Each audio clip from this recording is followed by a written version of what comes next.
All right, so we are here at 12:30. Welcome back from lunch, everyone.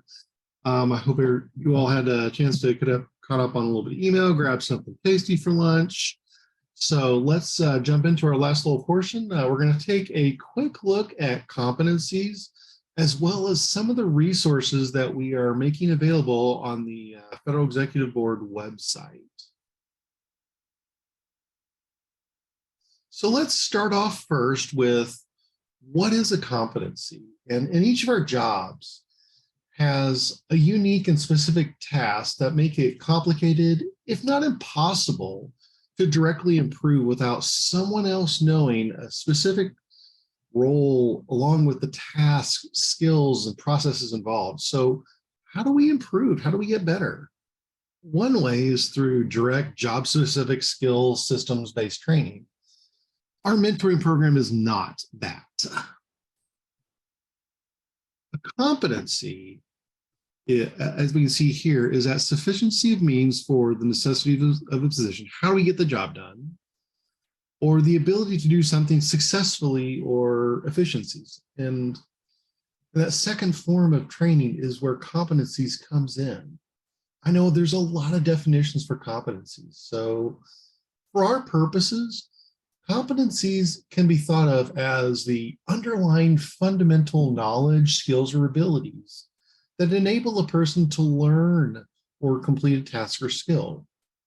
For mentees who are looking or considering the one or two goals that they want to work on over the next 9 months, a competency may be a great consideration. One last thing is one of the great benefits to improving a competency is they are transferable between agencies and roles. So the 5 competencies here are the executive core qualifications for the senior executive service as defined by OPM. And I saw on a few of our mentees' applications that they mentioned they want to be an SES.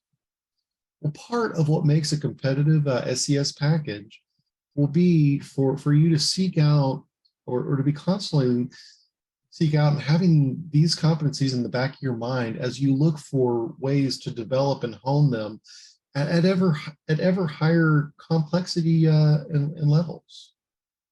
While not all of us aspire to be SESs, these competencies are great building blocks that enable a highly successful and enjoyable career. We're going to briefly visit OPM's definition of each of them, along with those supporting behaviors, knowledge, abilities, and/or skills that will support them. And don't worry about writing each definition or supporting behaviors and KSAs. I'm going to share these slides afterwards, okay? So leading change. As you can see here, leading change has 2 parts. Not only establishing a clear vision, but also executing it to meet organizational goals. And it also includes implementing it in a fluid environment.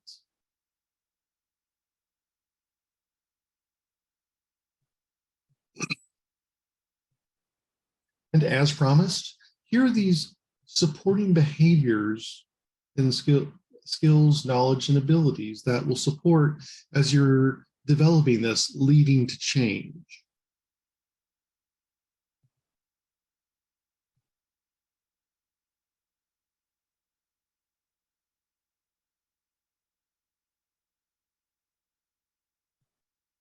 Next, we have leading people.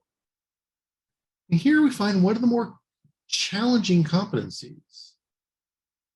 This is executing your organization's mission, vision, and goals by inspiring others to internalize it so that they can do their specific parts of it, while creating a diverse and equitable and inclusive, accessible workplace where people are able to bring their whole self and feel engaged, which leads to teamwork and cooperation.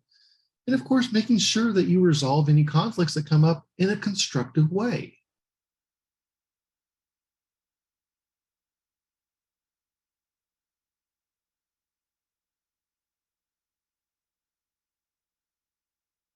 And then here are those Knowledge, skills, abilities, and behaviors that help you to lead people. It's that conflict management, developing others, leveraging diversity, and team building.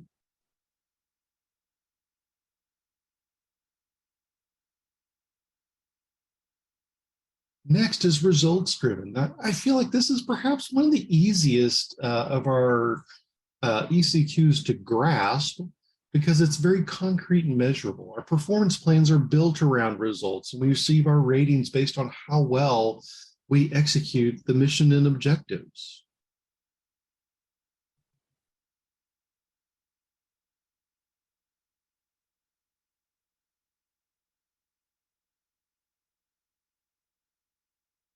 Then our KSAs and behaviors, it's customer service, decisiveness, problem solving, technical credibility.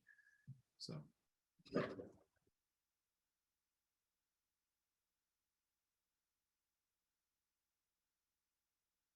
then business acumen. This is a lot like conducting an orchestra. It's managing the people, finances, congressional funds, and IT resources, which are all having their conflicting needs, and then blending them in a way that enables the mission to be successfully accomplished. Some may find business acumen to be a challenging competency based on their role. And in many organizations, each of these portions have an entire division in a specifically designated career fields, which make them challenging to get into, or the exposure is limited to those who are in leadership and supervisory roles. I want to remind you that competencies can also be developed, worked on outside your primary role, such as a developmental assignment or a detail. So certainly be on the lookout as you're working on this business acumen for some of the other ways in which you can receive it. Then our three different KSAs and behaviors is building up your financial management, your technology management, and your human capital management.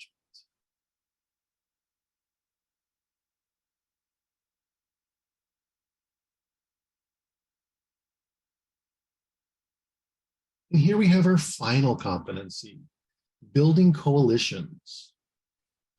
This is facing those complex challenges and recognizing the internal resources of your own organization that are needed, as well as knowing the relevant state offices, nonprofits, private sector, even those international organizations that have roles, and establish relationships with those individuals, ideally ahead of time.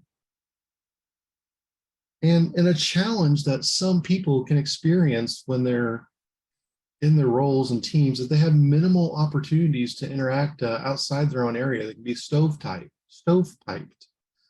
Well, I have great news is the interagency mentoring program is one of the ways in which you can vastly expand your network.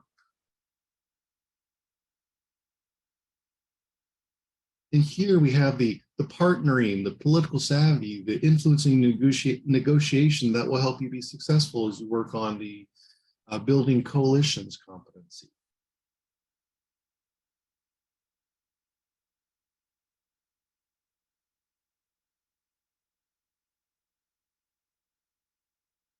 So we have a variety of resources that you may find very helpful during the program. And we're going to take a live look at these now. So hang tight with me as we jump into the actual program. So one moment while I reshare my screen.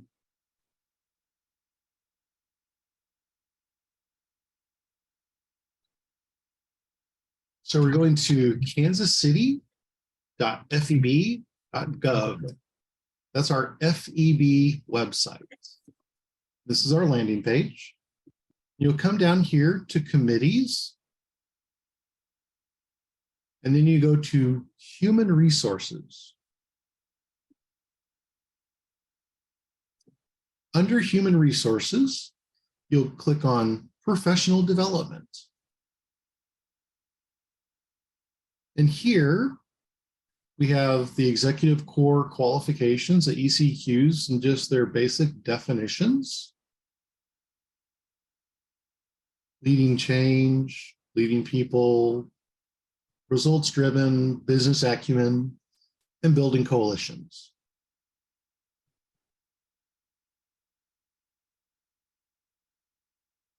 Then we also have our Clifton Strengths resources.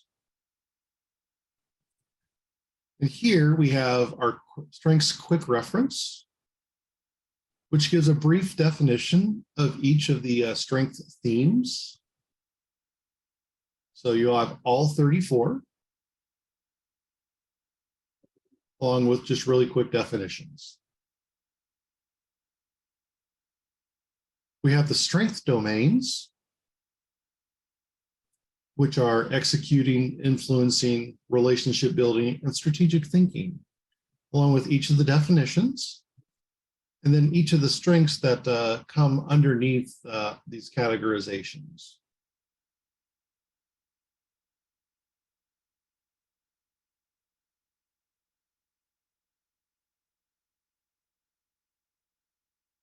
And then I have what's called the Clifton Strengths in-depth.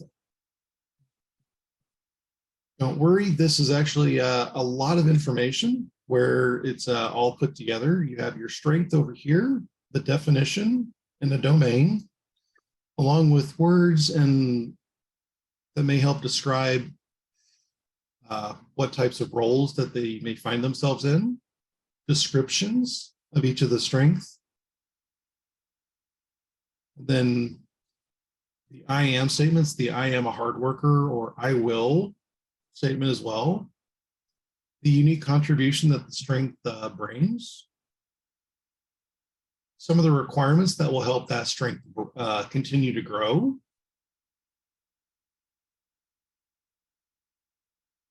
The value or that they values that they love, along with some things that really frustrate them under the I hate values. Metaphor or image that may help you visualize them, along with barriers, questions that they can ask themselves, a simple take action, along with what they need, what that particular strength theme needs to look out for. A challenge that may turn that strength into a weakness.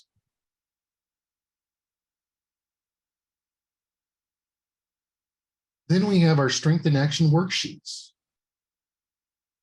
We have a name, claim, or a name, claim, aim worksheet.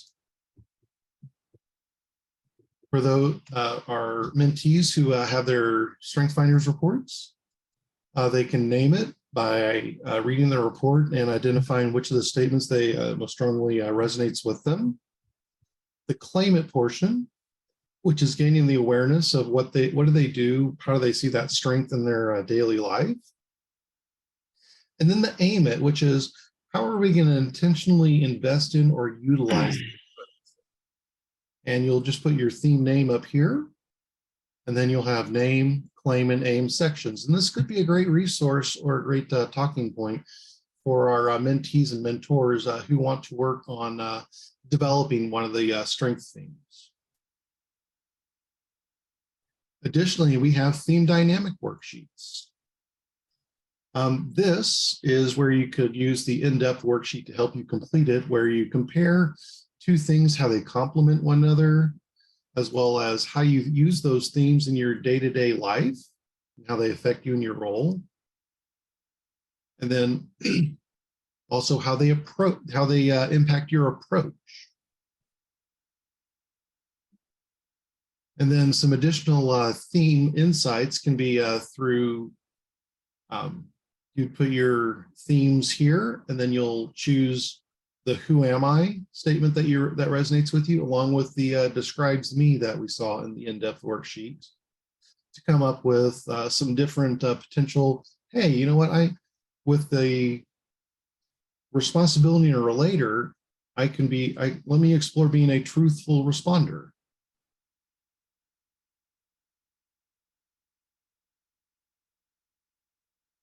And finally, we have the top 5 wheel worksheets. And this is where you put your 5 themes in the wheel, and then you start exploring the combinations on the wheel and how they can work together. And you could see here the questions that you can ask yourself of, are there any immediate connections between them? How do they influence each other? How can they help you? Or how do they get in your way? What's it sound and look like when you start to use them together? As well as how do they connect?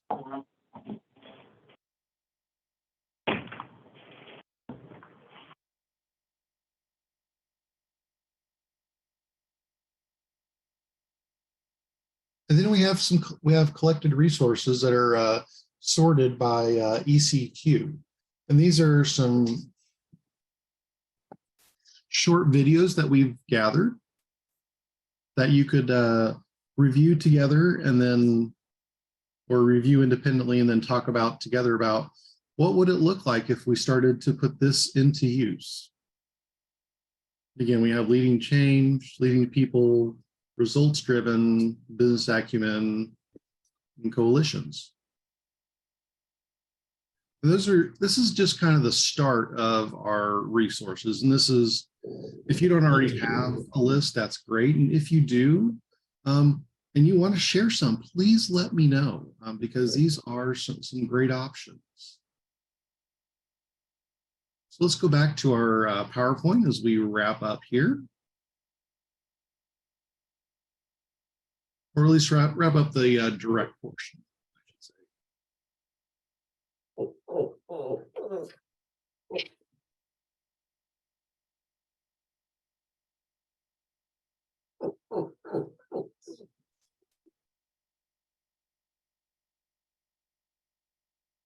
All right, let's see if I can get this. One moment.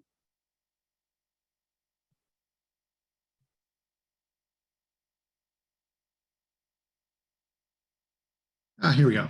So again, our schedule for the upcoming rest of our session, our program is Difficult Conversations.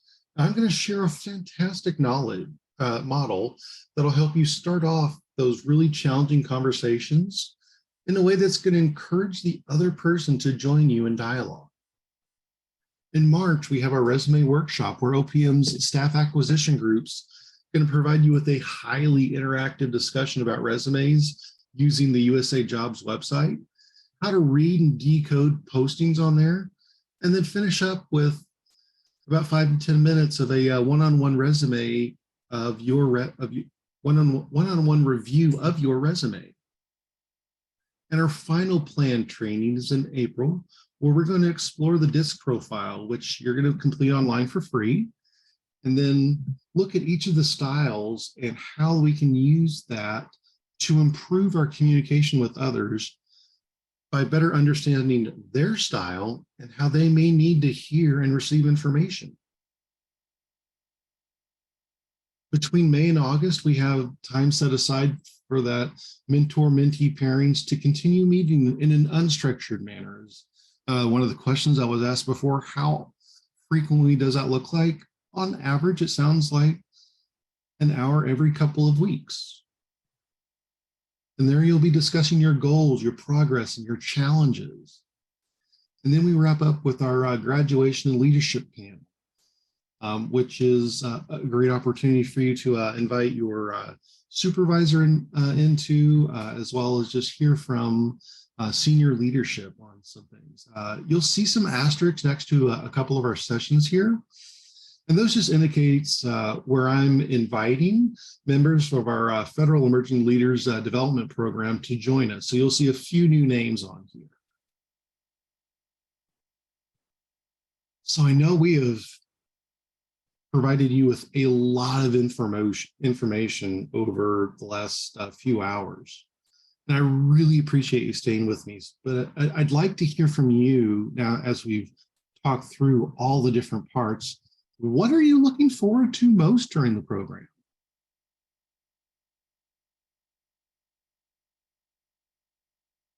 Karen says, getting feedback. Excellent. Hi, Mary Jane here. Looking forward to, the feedback, but learning about these, the different perspective, the focus on the strengths instead of build up on the weaknesses, but to focus on the strengths and work with my mentor to make those things happen, and looking at the tools and learning how to use those on a daily basis kind of thing.